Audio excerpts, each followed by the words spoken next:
crux. So I'm the president of Syn Shop. See a nice sign there. This is basically the shop. So we have the general space here, which is filled with like mobile desks, and we run classes, and it's just general workspace when there's not classes running. Over here we have kind of our craft section. So industrial sewing machines, sergers, vinyl cutters, acrylic benders. We have a airbrush, all sorts of crafty type things. All that's eventually going to move into this room here, but it's not there right now. And here is our 3D printer room, server room. So we have various printers in various states. So we tend to get a lot of like ones that have either been donated or just been treated hard over the years and died. But the ones on the desk are all working. We have a number of like filament-based ones, and then ones that do. We have the full spectrum one here that works on resin. So server cabinet over here. So we have basically a couple servers here. One's like a big one that runs a bunch of VMs, and then networking hardware, and keeps all the data running for the shop.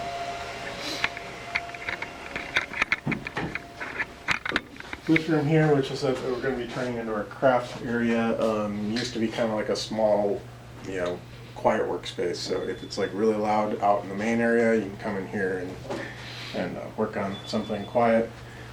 We have a couple things like keyboard, spinning wheel, Tesla coil, giant mixer board, typical things you have in a hackerspace. Massive mixer board. Over here we have our tech library. So there was a place called UserLib that shut down, and so we got the bookshelves and the books from them. It was like a much larger place, and they had a whole bunch of books, and so they kind of split them. So the hackerspace got like the ones on programming and welding and that type of thing. We have a ever-changing art wall, although there seems to be a painting missing that someone didn't replace yet. But yeah, basically it gets, someone will paint something and then they'll paint over it, and it's kind of cycles per month. And then if there's a painting that someone really likes, then they can put in a donation to the shop and put a blank canvas up. So it's pretty fun. There's our whiteboard of one of the previous classes of basic electronics. That's one of our regular classes we run. We have our sticker wall here. Various hackerspaces and other geek techy stuff. And this in here is what we call our danger room. So our facility is 5,122 square feet, if I remember correctly. Most of it is back here, so big 35-foot ceilings. We have our electronics area here, so all sorts of tools, oscilloscopes, power supplies, soldering irons, you name it. A bunch of random parts and bins. We actually picked up a bunch of these to help reorganize stuff. And then incoming donations come here, so someone built a whole bunch of LED strip and that type of thing. The project I think every hackerspace has, which is the vending machine that doesn't work. At one point it was working, and we were like selling kits and stuff out of it, but that isn't at the moment. Probably our most popular tool in the shop is a laser cutter. So we have a 90 watt CO2 laser, 18 by 24 inch bed, and it's amazing some of the things that people make with this. So. Over here is another one of my projects. This is a PDP-1123. It's a 30-year-old mini computer, and basically I turned it into a robot so it can drive around. That was for a contest I used to compete in and now run, called Crash and Compile at DEF CON. It's basically a drinking contest combining with a programming contest. So tends to be kind of chaos on stage.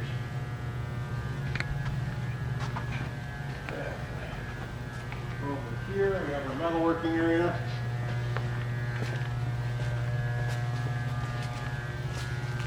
So most obvious is our knee mill.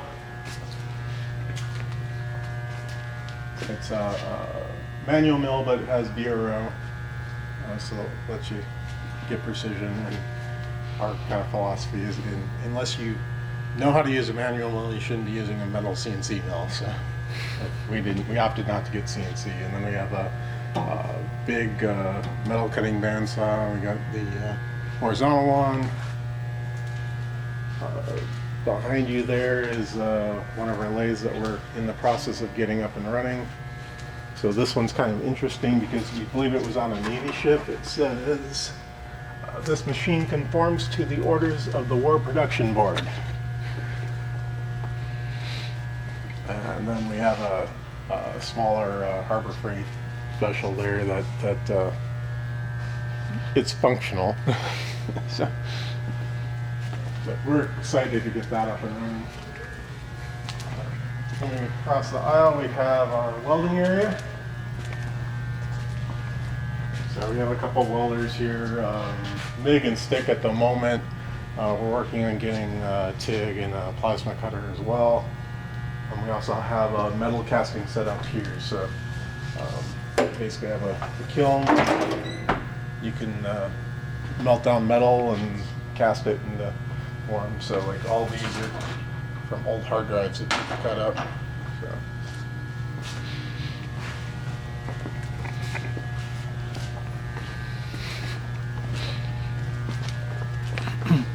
Storage of various parts, hardware, etc. is here. And then over here we get into our CNC area. So this is our shop lot. It's a 4x8 sheet router. You basically put in plywood and furniture comes out. This is probably another one of our more popular tools. And then we have a couple smaller CNC devices over there. So there's a Shapeoko, and then there's a small metal cutting CNC mill. The metal cutting one's not working, it needs to get up and running, but the Shapeoko is working fine. So next to that we have our woodworking area. So we have planer, joiner, lathe, table saw, bandsaw, drill press, various circular saws, sanders, wall of tools, and then the big dust collection system.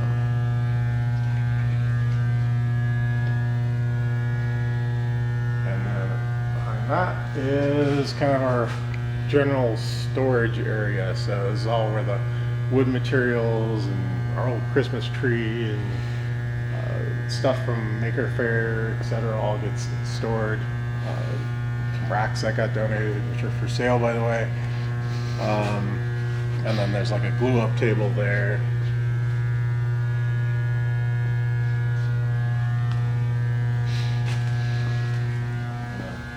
One of the reasons why we wanted to move in this facility is you have the big roll-up door, air compressor is kind of there behind a clock, and also 480 volt power. So that allows us to run the mill and some of the other bigger machines.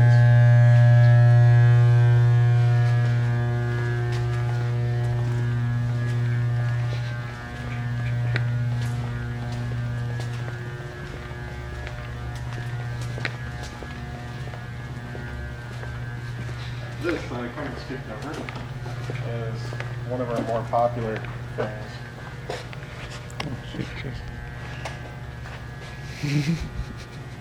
This is my ring launcher. So it is basically a form of impulse generator. So you take things like this, like a standard hard drive platter. It's a ring of aluminum. Put on here on this coil, and you press the button here, which will charge the capacitor bank. When you press fire, that closes the circuit, takes all this energy, dumps it into this coil, creates a big magnetic pulse, which induces a current in this disc, which then creates an opposing magnetic field. See what happens in a second. So you stand back. Or lose all data on your electronic devices. It's a form of cloud storage. So my meter is broke, so I'm just kind of going based on time to figure out how much charge I should put on there. It'll go up to 2,000 volts. I'm guessing it's about 800 at the moment. So firing in 3, 2, 1. Closer to 900.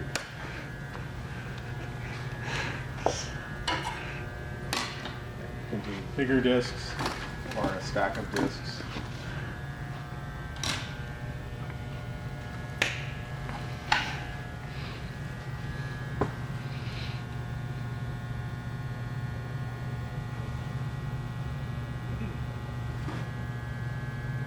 This will require a little bit more current. Alright, firing in 3, 2, 1.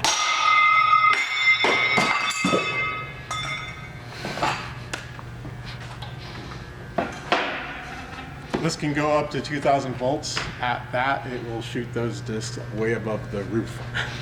In fact, when I first built it, there was several discs that were up on the roof. When you're firing at that power, it will actually physically warp the disc, and the disc actually heats up. Like when it lands, it's warm because of the current that just went through it. Oh, you got all the blood cleaned off. That's nice. Yeah. This is James. He's one of our old board members. But yeah, that's the nickel tour. All right.